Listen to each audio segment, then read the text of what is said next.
47 years. 47 years in this town. I started out in the lounge in the Sahara Hotel, and then I became a star overnight. Johnny Carson gave me a shot in the Sahara. He got ill one night, and I took his place and headlined ever since. That was great, great. I miss Johnny. He was a great guy. And Stan Irwin came to me and said, Johnny took ill, and you're going to take his place. I said, what are you, crazy, Stan? I never worked a big room in my life like that. The place is packed. You're going to be great. Don't worry, go out and just do your thing. And sure enough, I went out on the stage, and boom, and I was a hit. And they forgot the lounge and signed me to the big room. They gave me like a 2-year deal to work in the big room. And then I went to the Desert Inn, worked there for a while. Then I went to Tropicana, worked there for a while. And I worked at the Flamingo. In fact, I worked most of the hotels. If I work one more, I'm going to work the airport. Anyway. And now I'm working the hotel that they heard I was coming, so they're going to blow it up.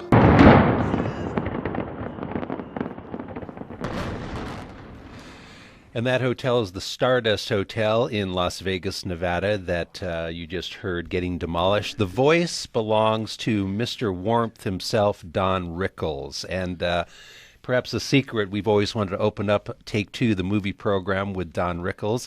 And not that the whole show is going to be about him. We'd probably get a kick out of doing that. Tonight on Take Two, it is another edition of Take Four, where each of us select 4 movies that we would love to recommend to you. But as a result of our show about Errol Morris and Werner Herzog's documentaries, our focus tonight is taking 4 documentaries that are some of our favorites. Across the aisle from me, my very good friend to have this discussion tonight on Take Two, the movie program, it's the one, the only Bob Whiteford. And across the aisle from me, the undisputed czar of film on the Central Coast, King Vidor Award-winning, your pal, my pal. Really looking forward to this conversation. I'm talking about the one, the only gentleman, Jim Dee. Some fun tonight, Bob. I mean, I think we got kind of excited when we were talking about the films of Errol Morris and Werner Herzog a couple of weeks ago, the documentaries, actually. And we dovetailed off of that show. We wanted to talk about some documentaries that we got a big kick out of. And what's really interesting, Bob, is, we went off, we said, hey, we're going to pick 4 documentaries separately, and there's some correlations here. A couple of films that have Vietnam as a subject, even though they're very different. We also have a couple of films with people doing extraordinary things, from roller derbies to walking between the World Trade Centers on a tightrope, and a couple of rock folk music icons. Kind of interesting how this thing kind of fell together. Yeah, it is, Jimmy. I had to work a lot last week, which is ergo why we were not on the air. And, during that lost time of kind of doing stuff, we were trying to put this show together. And Jim and I had not had any opportunity to communicate hardly at all. And here we are. We get our films together, and there is kind of a synchronicity to this, which is kind of fascinating.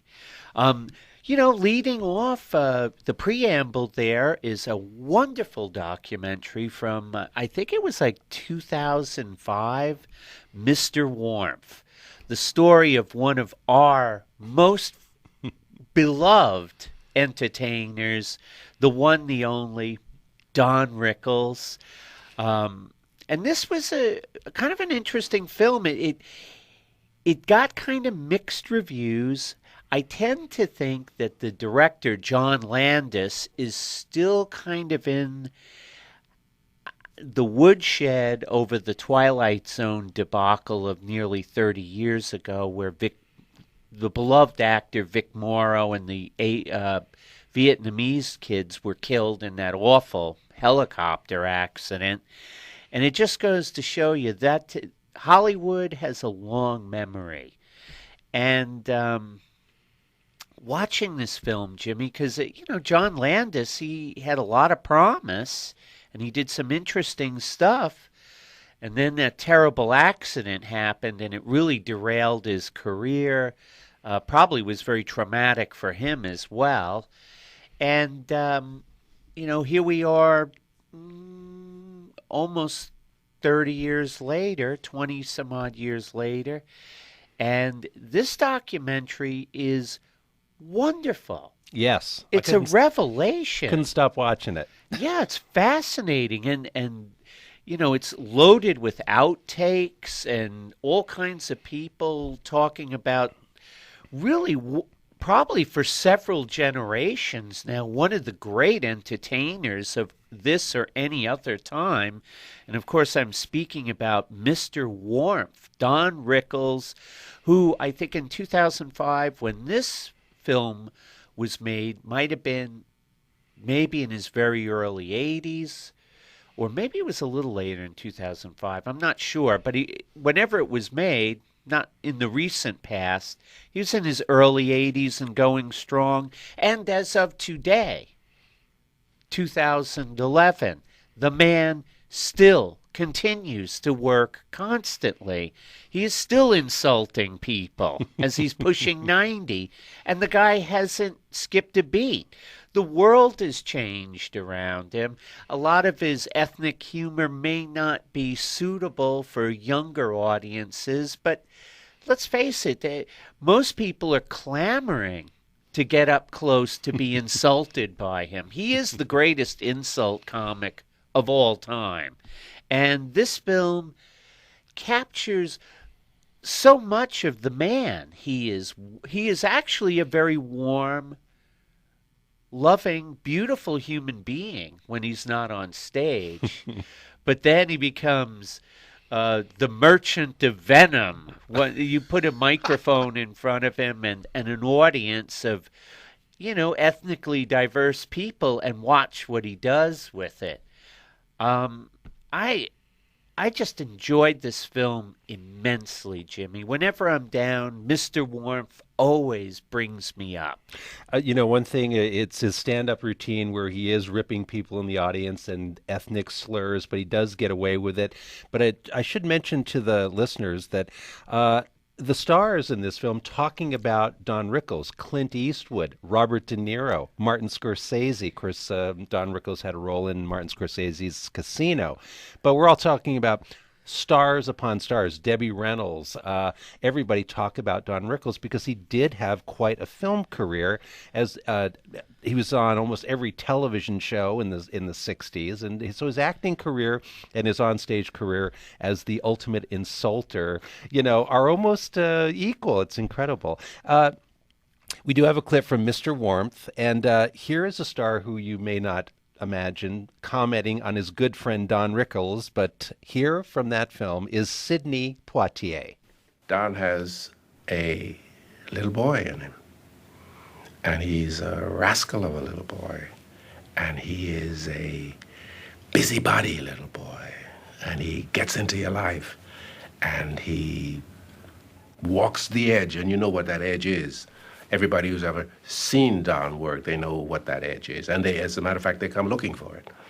But that's who he is. And that little boy still exists in the man. I see it every time I see him. And if I have a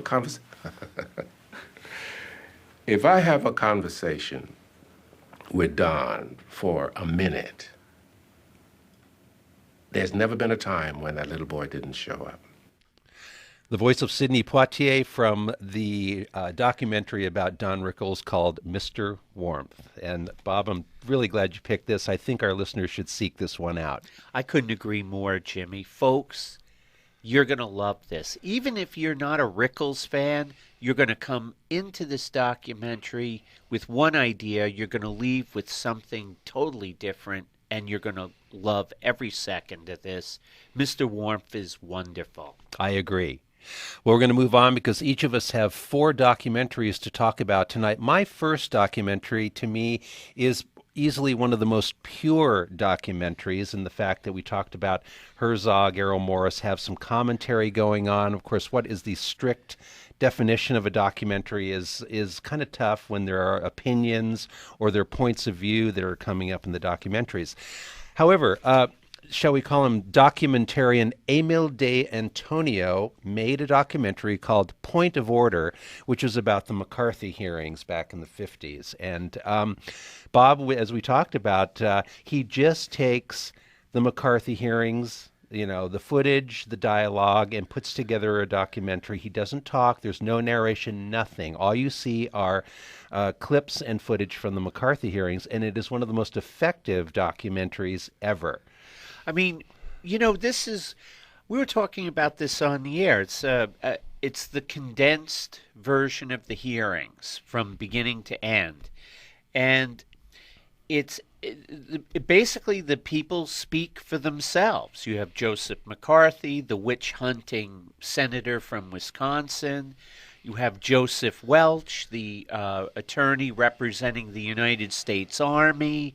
You have people like Stuart Symington, then senator from Missouri, and the infamous Roy Cohn, who is McCarthy's right-hand man, hatchet man.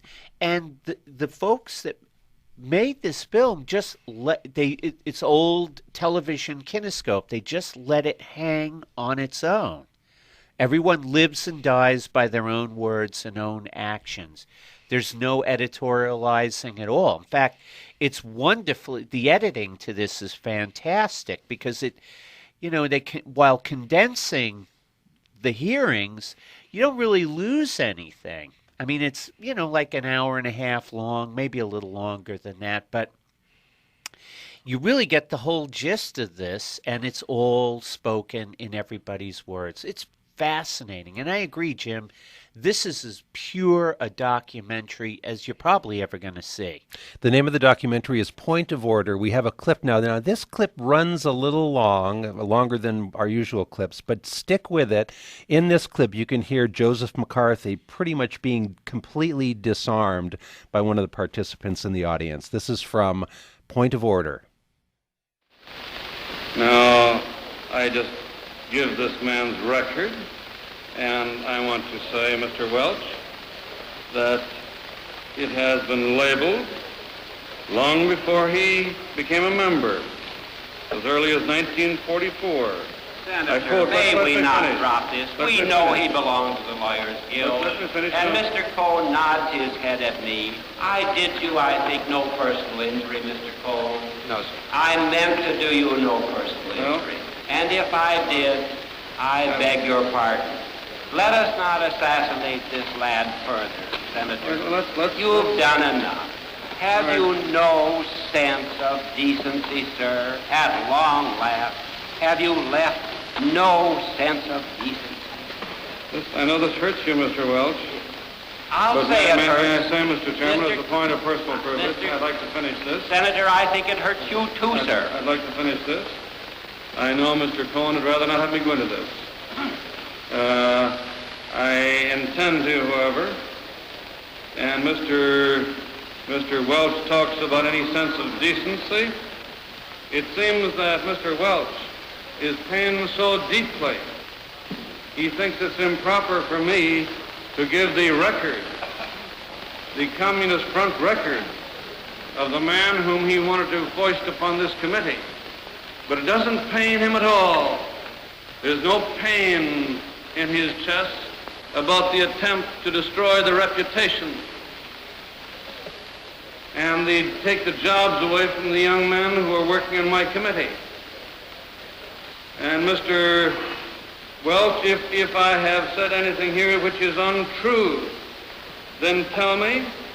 I have heard you and everyone else talk so much about laying the truth upon the table that when I heard it was completely phony, Mr. Welch, I've listened to you now for a long time, to saying now before sundown you must get these people out of government. So that I just want to have it very clear that you were not so serious about that when you tried to recommend this man for this committee. But the point is, Mr. Chair, I would like to say again that he does not believe Mr. Welch recommended Mr. Fisher as counsel for this committee because he had, through his office, all the recommendations which were made and does not recall any of them coming from Mr. Welch, and that would include Mr. Fisher. Well, let me ask Mr. Welch. You brought him down, did you not, to act as your assistant? Mr. McCarthy, I will not discuss this further with you. You have sat within 6 feet of me and could have asked me about Fred Fisher. You have seen fit to bring it out, and if there is a God in heaven, it will do neither you nor your cause any good. I will not discuss it further. I will not ask Mr. Cohen any more witnesses. You, Mr. Chairman, may, if you will, call the next witness. From the infamous McCarthy hearings of the late 40s and 50s, the voice of Joseph McCarthy, and McCarthy being utterly disarmed at that point at the hearings. And this part of a documentary called Point of Order, and it is really a great document of just, as Bob said, sort of compressing those hearings into quite a dramatic spectacle in this film.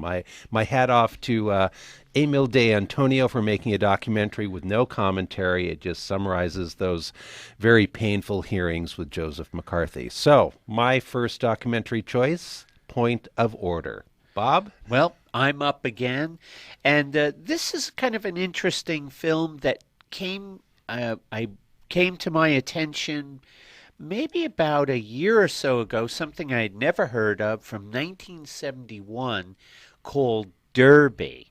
Derby is directed by a filmmaker named Robert Kaylor, who has not done or did not do a lot of films, in fact, but one of his dramatic film that probably a lot of folks would remember out there is a film called Carney, with Gary Busey, Jodie Foster, and Robbie Robertson of the Band fame, which was a fascinating look at carnies, roadshow carnies, and their world. And, when I think about this film, Derby, and I think about Carney, Jimmy, I'm amazed that this man only made a handful of films. And after seeing Derby, this documentary is fascinating.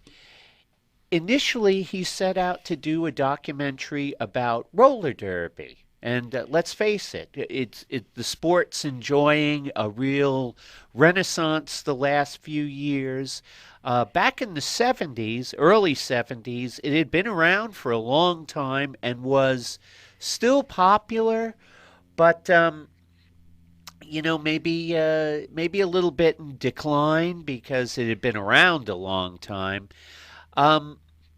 What's interesting about this film is you get to see the old bank track the way it was when men and women played the sport together. The men would get up and jam, and then when their jam was over, then the women would go on. And it was really kind of interesting seeing women athletes doing exactly the same thing as men athletes. Back in 1971, that was pretty unusual. I mean, we're talking 40 years ago now. These days, not so much so. We have the women's World Cup soccer team. We have women playing a lot of different sports, the same as men, and eventually, basketball and whatnot. But back in those days, with the exception of tennis, maybe some golf, or track and field, not so much. So it's interesting seeing women like Ann Calvello out there on the track there, engaging in some pretty hellacious action, and the violence is just amazing. Shocking. It is kind of shocking because the film shot on the bank track as it happens, at kind of eye level. It's like you are there. And you see all these crazy people out in the audience screaming for blood and whatnot. Oh, yeah. It takes a kind of bizarre, surrealistic, almost Fellini-esque, I hate using that term, but I do think it kind of applies here in that its ugliness makes it beautiful. And what's interesting, Jimmy, about this is in the middle of the making of this film, a young guy from Ohio, an opportunistic young guy named Mike Snell, somehow convinces the filmmakers that he's going to be the next big roller derby star. So they kind of veer off and follow. They kind of they show us his life in, I think it was Dayton, Ohio, working in a tire factory, and it turns out he's not as nice a guy as he presents himself. He's unfaithful repeatedly to his young wife, and he's kind of a con man, but a wannabe derby star, and he's going to he's going to go to the derby school and learn how to be a roller derby star, which clearly he never was. I don't think he ever made the grade. In fact, I don't even know what happened to him. No one does. He kind of fell off the fell out of The rink. circulation. Yeah, he never made it. And you juxtapose him, the charlatan, with, at that time, the king of roller derby, which was Charlie O'Connell.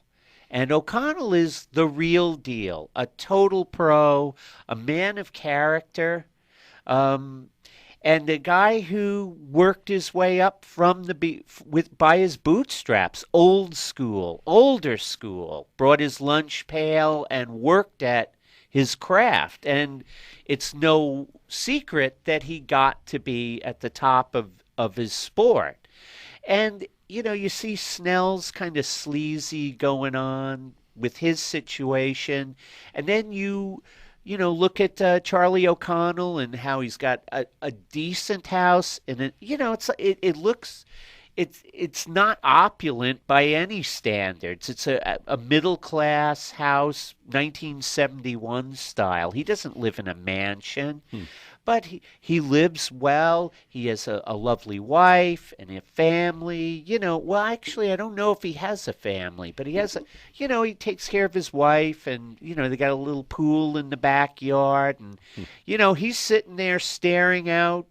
I think it's like Northern California, just north of San Francisco, like Martinez or somewhere is where he's living, and he's considers himself the luckiest man on the face of the earth. And to that extent, it's fascinating because you got the king, Charlie O'Connell, the wannabe, Mike Snell, who never makes it, and in between you got some ferocious bank track action. Bob is talking about the documentary Derby, and the best thing we could play you for this film is the trailer for it. The voiceover on the Derby trailer is Roy Scheider.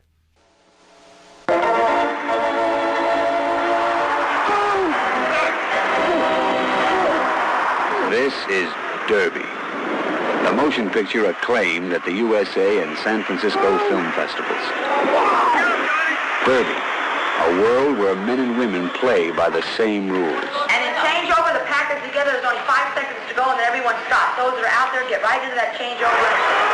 Derby is the story of Mike Snell, a boy with a dream. I'm going to go on the roller derby. Before we can touch you, you're going to have to go through the training school. He quit his job in a tire factory. I'm going to quit work over there. Aren't you happy with what you got? No! He bought a motorcycle and headed for Oakland, and a chance to make roller derby a way of life. Derby, from Cinerama Releasing, rated R. And that's it, the trailer from Derby, the 1971 classic cult documentary about roller derby, directed by Robert Kaylor. It's got Charlie O'Connell, Ann Cavello, two of the greatest roller derby stars of this or any other time, at the height of their roller derby madness. For fans of roller derby, this is a must-see. For all lovers of just interesting cinema, I highly recommend it as well. Derby delivers the goods. You're going to love this picture. I didn't even know roller derby was making a comeback. I'm out of the loop on that one. Well, it is. We've got a team here, and wow. Yeah, you go up to Paso, you see them play Bakersfield. In fact, Bakersfield beat us up pretty bad the other night, from what I hear. Well, I'll tell you, Bob, when watching parts of this movie, I'm thinking that the ice hockey violence is pretty tame compared to this roller derby stuff. And it's the women that really set it off. We're talking about 4 documentaries each on Take 4, on Take 2 tonight on Public Radio KCBX. My second documentary, maybe in line with Derby, of people doing extraordinary things. My pick is the documentary Man on Wire, directed by James Marsh. It won an Oscar for Best Documentary a few years ago. This is the incredibly extraordinary story of Philippe Petit, a French, shall we call him? He likes to ride a unicycle. He juggles, but he also is a tightrope walker. And this is the guy who walked a tightrope between the 2 World Trade Centers. And one thing I found fascinating about this documentary, Bob, is the fact that it is in the style of Errol Morris, because there's recreations of these guys. It's a group of guys who, steal their way into the World Trade Centers because they know they're either going to die doing it or at the very least get arrested, because they need that space in between the 2 World Trade Centers so he can walk the tightrope. And it's a highly, shall we say, a dangerous affair. And of course, the first thing that happens after he does it, which he does, he's arrested. But this documentary was so well put together, it even has sort of a music soundtrack like you'd hear in an Errol Morris documentary. Philippe Petit is still alive. He's interviewed and has this journey of how he first finds out about the World Trade Centers before they're even built, and then he fulfills his dream of actually walking between them. And, Bob, we hear about these guys that are scaling buildings, or, the Spider-Man guy or whatever it might be. What Philippe Petit does is he wanted to put on a show for the onlookers down below. Now, if you can imagine, if you look up between the World Trade Centers, which aren't there anymore, obviously, and you see a man walking a tightrope, you don't even see the tightrope. It's almost as if a man is floating in air, and that's what he wanted to do. He wanted to make a almost surreal show for the people on the street to see him suspended in air in between the 2 World Trade Centers, and he does accomplish his dream. It is one of my favorite documentaries. It's almost jaw-dropping to see that this guy pulled this thing off, and the footage is amazing, even though a lot of the actual acts of getting up to the Trade Center are recreated. Here is a clip from Man on Wire. This is Philippe Petit, and how, sitting in a dentist's office and looking at a magazine, he first got the kick in the behind to fulfill the dream of walking between the World Trade Centers. This is from Man on Wire. Once upon a time. Now that's how you start fairy tales. And actually my story is a fairy tale.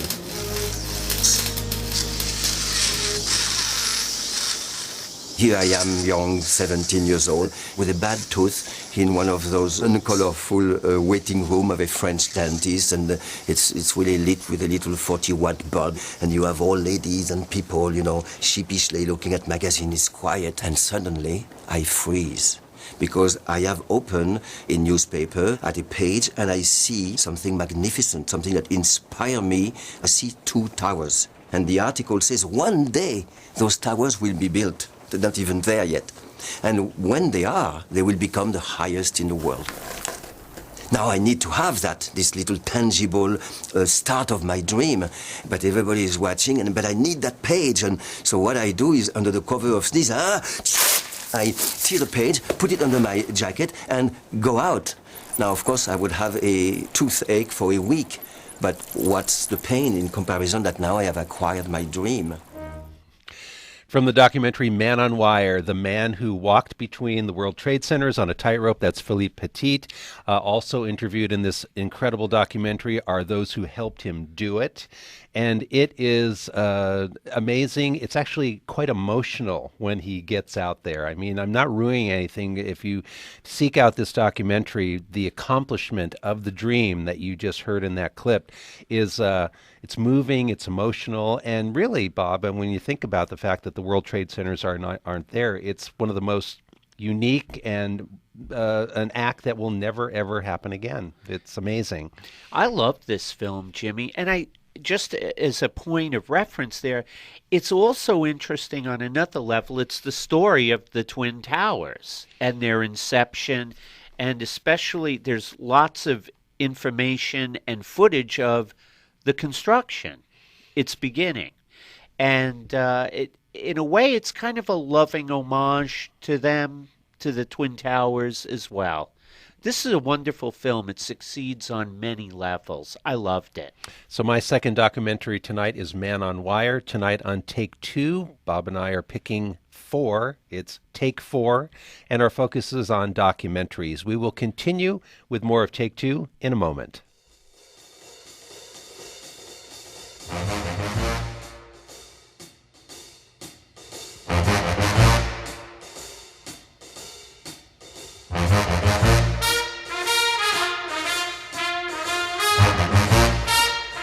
You're listening to Take Two on public radio for the entire Central Coast of California. KCBX and KCBX HD1, San Luis Obispo. KSBX, Santa Barbara. KNBX, San Ardo. Streaming worldwide at kcbx.org, where you can also find the Take Two program archives. If you'd like to write to the program, the address is movies@kcbx.org. Take Two is also featured at npr.org. Take Two is sponsored by the 2012 San Luis Obispo International Film Festival. Complete information available at slowfilmfest.org.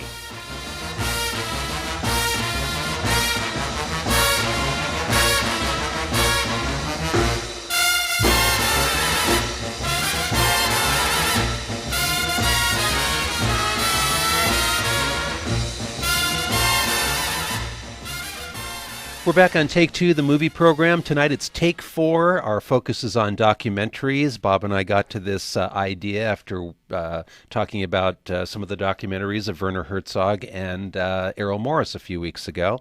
And these are random selections of some of our favorite documentaries. Of course, there's many, many more. But we decided on these 8 films, and we're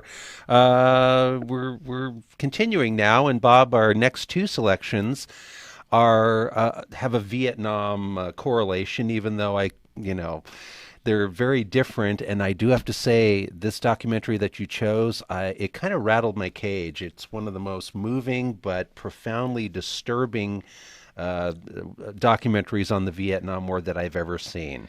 And the film Jim is talking about, folks, is Winter Soldier. This also came out, I think, around 1971 or 72. And the Winter Soldier project, I think, as it was known back then, had to do with returning GIs who wanted to talk openly about what happened in Vietnam while they were over there. And they talked openly about atrocities they committed against civilians, and it's powerful. Jimmy, in a sense, this is kind of akin to Point of Order in the sense that it is kind of a pure documentary. Clearly, it has a point of view about the war, but really what we're getting here is a lot of the film, the vast majority of it is men standing behind a microphone just recounting their experiences during the war and what they did and what they felt, and almost like they were, it almost has a kind of Judgment at Nuremberg quality, only it's just regular GIs coming forward now as civilians. Because remember, back then, folks, most GIs that served over there were draftees, and their tour of duty was over, and they felt they needed to express what they saw over there, because I think it's true of soldiers in every war, including the current wars, where you come home and you can't really talk about what happened because most people don't understand, or for that matter, want to know. And Winter Soldier kind of deals with that disconnect, whereas you're fighting a war halfway around the world and you come back to an America that's unaffected. And even though people back in those days were extremely profoundly against or for the war. I mean, for the most part, a returning GI wouldn't be able to really sit down and talk at the dinner table about what happened. If they did, probably people would lose their appetites. If they didn't, if it didn't engage into a battle royale, because it was a very controversial war. The tactics were both controversial and brutal, and this film brings it all home. And it's the veterans speaking from their own experiences. It's raw and powerful. And this film is highly recommended to anybody who ever wanted to study that war or the plight of like returning servicemen and, well, now in women over, because I think this is the story of all wars, essentially. Yes. And in terms of how it affects the people who have to fight them.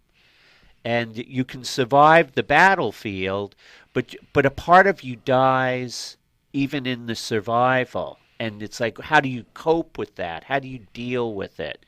This film touches on all these parameters, and it's unsettling, but it's so honest in its portrayal. This is an incredible film, very brave filmmaking. I have a question for you after our clip, Bob, but this is a clip from Winter Soldier. I'd like you to listen carefully to this because there's a lot of voices, there's a little bit of background noise in this, but in this clip from Winter Soldier, a very young John Kerry is asking one of the veterans why he wants to testify at these hearings. And listen to this. There's a lot of background noise, but see if you can get this clip from Winter Soldier. Is there something that you really kind of want to say in terms of the crimes and why they happened? What bothers you most? I mean, what sort of makes you, what brings you here? What makes you say, I want to testify, I want to say something?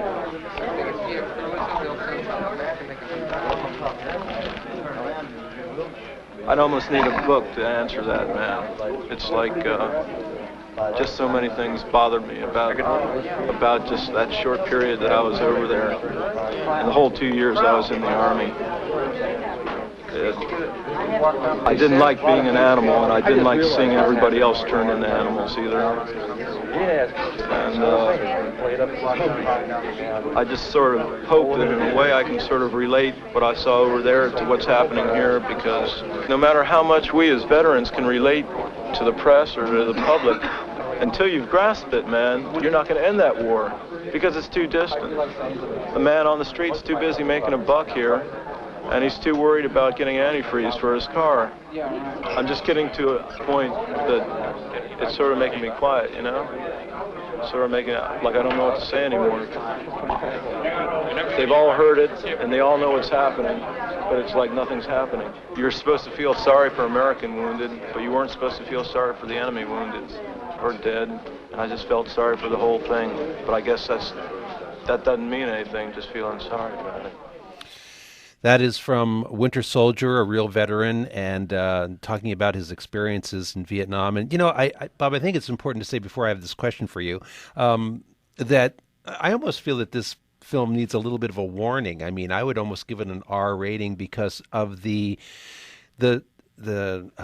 barbaric nature of the stuff that was going on in Vietnam is shocking to hear. I mean, these guys really describe some of the stuff that went on over there, and I was pretty much, you know, shocked down to my socks hearing some of this stuff. So both of us highly recommend this film, Winter Soldier, but just be prepared. You're going to be hearing some really shocking stuff. And the question I have for you, Bob, this film made in the early 70s, but didn't it sort of disappear out of sight and it wasn't available for years? I mean, That's right. A long time.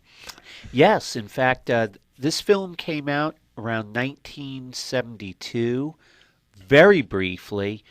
For obvious reasons, it was kind of the Johnny got his gun of Vietnam. You know what I would compare it to is another documentary made during World War II called Let There Be Light that John Huston did about soldiers with what was then called battle fatigue. And it was so unnerving to see American boys mentally tormented by their friends being killed or stuff they had to do, that the Army sat on that until the early 80s when we finally got to see it. And for obvious reasons, it's very powerful. I tend to think something like that happened with this film as well. It did see the light of day in 1972 briefly. Then, I wouldn't say it was shelved, but I don't think people were ready to hear this. And it was kind of hidden away. It was reissued, my goodness, 33, 34 years later. It got a theatrical release, and then it came out on DVD. And I think the timing of it was no accident.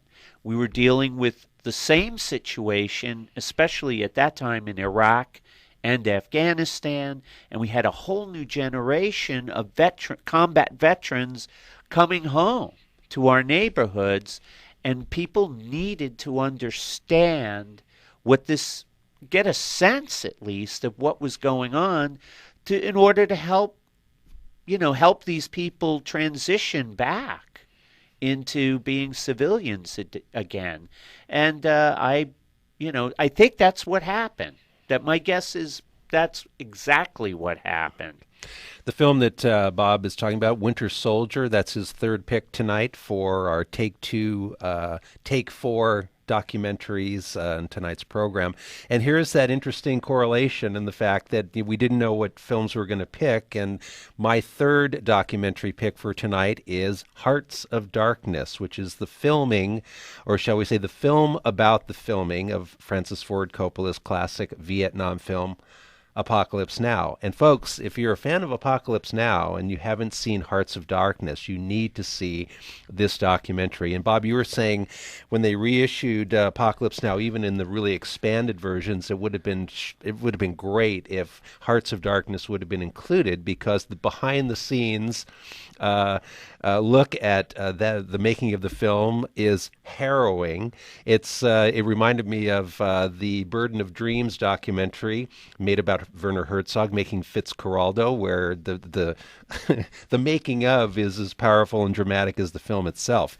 But Hearts of Darkness was pretty much put together by his Coppola's wife, Eleanor Neal, with a producer, and just following this 2 years plus in the filming where the most horrific things happen. Maybe some of our listeners know that Martin Sheen had a heart attack during the filming. There would be entire, fleets of helicopters that he got from the locals where he was filming, and he starts filming, and all of a sudden they take off because there's some revolution happening in the other part of the country. Typhoons ruin the sets, and then there was the issue of Marlon Brando, and that's a clip that we're going to play for you now. Coppola is asked about when Marlon Brando showed up on the set and things weren't what he expected. Here is a clip from the making of Apocalypse Now called Hearts of Darkness. What did you do with Marlon Brando when he arrived? Well, he was already heavy when I had hired him, and he promised me that he was going to get in shape, and I imagined that I would, if he were heavy, I could, use that. But he was so fat, he was very, very shy about it. And immediately when I saw him, I said, well, I'll write this as a man who really, had indulged every aspect of himself. So he was fat, and he had 2 or 3, tribal girls with him, and was eating mangoes and kind of go the other way. And he was very, very adamant about he didn't want to portray himself that way. So, clearly he had just kind of left me in the tough spot. The clock was ticking on this deal he had. We had to finish him within 3 weeks, or we'd go into a very expensive overage. So the whole company was sitting up on the set, around the camera, the crew all poised to go and shoot, and Francis and Marlon would be talking about the character. And whole days would go by. And this is at Marlon's urging, and yet he's getting paid for it. One of the things Francis said to Marlon in the beginning, read Heart of Darkness, this is what we're going for. And Marlon really worked hours with Francis trying to develop the dialogue and develop what it was that he said in these circumstances. And of course, after Francis had some dialogues with him, he realized that that Marlon had never read Heart of Darkness, and it was a complete shock. That's the voice of Francis Ford Coppola's wife, Eleanor, and stuff they were encountering on this set when they're out in the middle of Southeast Asia trying to get this film going, and Marlon shows up, hasn't even read the short. It's kind of a mini novel, Hearts of Darkness, and he hadn't read it, and of course taking day after day after day working with Coppola to work on the dialogue, and Coppola's already dealing with Martin Sheen's heart attack. Dennis Hopper seems to be blasted on drugs and trying to reel him in. Marlon Brando and will not act in a scene with Dennis Hopper. And then you've got this, what I find fascinating about this film, Bob, is considering all the hardship and all the trials and tribulations that it took to complete this film. I mean, the film ended up being, one of my favorites. I mean, it's such an incredible film. But boy, I have to admit, Francis Ford Coppola is still making movies, but we just don't seem to hear about him as much. But still, what it took to complete Apocalypse Now is documented in Hearts of Darkness, and it's a must-see if you haven't seen it, and if you have seen Apocalypse Now. I mean, Jimmy, just to sum it up, what an incredible gamble by Francis Ford Coppola. I mean, he was all in with this movie. Had this film been a failure, it would have probably been the end of his career. I mean, it would have been over. This is an incredible roll of the dice, and he pulls it off. I'm still amazed every time I see this documentary at how good the final product was, considering all he had to go through to make this film. I mean, this and Hearts of Darkness and Burden of Dreams are probably the two greatest documentaries on the making of movies I've ever seen. Just amazing. Just amazing. And, one more comment, Bob, is the fact that it always seems like, we did do a show on Iraq War documentaries, which seemed to be released during the Iraq War, which is still raging, it seems. But in the case of Apocalypse Now, the Vietnam War ended, and there was a few years that had to go by, and then we had films like Apocalypse Now, Platoon. It seems like it's almost we have to deal with this cinematically, years afterwards. And I look at Winter Soldier, and of course, still being affected by watching some of that it was released when the Vietnam War was still raging, and pretty fascinating situation there in the fact that film did get completed when the war in Vietnam was still happening. Anyway, Bob's third choice, Winter Soldier. My third choice for a documentary tonight, Hearts of Darkness, the making of Apocalypse Now. And now we move on with another sort of synchronicity that we got to, unbeknownst to each other. But Bob, your next film? The Maysles Brothers' 1970 classic Gimme Shelter, starring the Rolling Stones and Sonny Barger and the Hells Angels. Ooh. And this deals with really the end of the 60s. Flower power takes a real brutal beating in this one. All the illusions of Woodstock and the assorted summers of love come crashing down in an absolutely... This kind of reminds me a bit of Winter Soldier in the sense that it's painful, but through the pain comes the truth. And this film is about just all the idealism and the just coming crashing to a moment of clarity that is ugly and yet true. This deals with the tragic October 1969 Rolling Stones free concert at the Altamont Raceway in the East Bay up in Northern California, which turned into a total... the happening that turned into a tragedy. And You know, Jim, there's one scene in this film that's amazing, and that's where Mick Jagger and one of the Maisels brothers are in the editing room, and the Maisel, I can't remember which one it was, is showing Mick through a 35 millimeter editor the footage of a man being stabbed to death like a few feet away from Mick while he's trying to sing, and watching the look on Mick's face. The camera focuses on him, and he knows it, and he's a performer. He's used to it, you know, being scrutinized, but you can see the look on his face. He's actually wondering if he's to blame for what happened. Is he, in fact, a murderer? Did he, you know, was he responsible for this? And the film doesn't necessarily let them off the hook on this one, because they made some very bad decisions. This is a tragedy that, you know, like most horrific tragedies, you could see it coming a mile away if you would just stop and take a look, and nobody did. And not only, Mick's not the only one to blame for this. Bill Graham takes a good portion of the blame, and other people as well. But that being said, it's still an incredible document in a very tumultuous time in our country's history. And this film captures the violence of the 60s in a very pristine, clear way, and it's there for future generations to go back and look at. The Maisels brothers, who had done films like Salesman, Grey Gardens, the incredible When We Were Kings, the Muhammad Ali, George Foreman fight in Zaire, they are probably the greatest, if in my opinion, I still think they've done the greatest documentaries of all, and this might be their best work. Here's a clip from Gimme Shelter, the Stones in concert at Altamont when things start falling apart.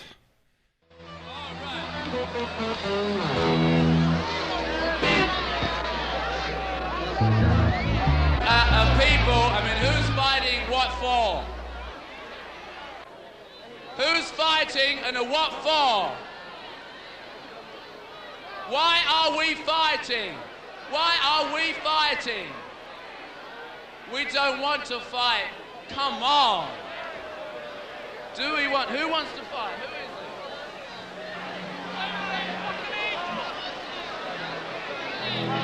Hey, you know, I mean, like, every other scene has been cool. Like look, that guy there, if he doesn't stop it, man. Well, it's just the beginning of the chaos from Gimme Shelter when the Stones have the concert. Not a great idea, perhaps, to have the Hells Angels as security, but an interesting document and sort of the end of the, shall we say, as you said, the Summers of Love or the flower power of the 60s. This is on the whole other side of the spectrum. Yeah, the flower power movement gets stomped into the mud at Altamont. And you can tell from that clip, Jimmy, the tension is right there. And the Glimmer twins both are seeing, they're very well aware that this thing is about to slip out of control into utter chaos. Well, my fourth selection tonight for documentaries on Take 4, on Take 2, interestingly, another musical icon, Bob Dylan, and the film is Don't Look Back. This goes back to his mid-60s tour of England, where Bob Dylan kind of upset everybody when everyone thought he was going to be a folk singer and goes electric. But what I really find interesting in this film, Bob, is, Bob Dylan, 23 years old, and he is a spitfire as far as being interviewed. We have a clip of him attempts to be interviewed by Time magazine, where he pretty much shatters that whole thing. And we have to look at Bob Dylan as not only, this iconic performer, he was, incredibly popular, but also changing his musical style. But, is he really smart and on top of everything, or is he just kind of enjoying being arrogant, as we'll hear in this clip? We'll let the listeners decide for themselves. But, looking at this music icon who is still making music today. Here he is back in the mid-'60s and, probably, hugely popular, but also, taking the press for a ride. I think of the Beatles in A Hard Day's Night, where they were kind of fun to interview with the press. I mean, of course, that was a fictional movie, but here Bob Dylan takes the other approach, where you'd think being interviewed by Time magazine, you would just sort of jump on it, but Bob Dylan does not. And a lot of behind the scenes stuff. There's great musical footage, but Bob the man, Bob the hard to get along man, or Bob the very perceptive and smart performer, all portrayed in this movie. Here's Bob Dylan trying to attempt to be interviewed by Time magazine from the film Don't Look Back.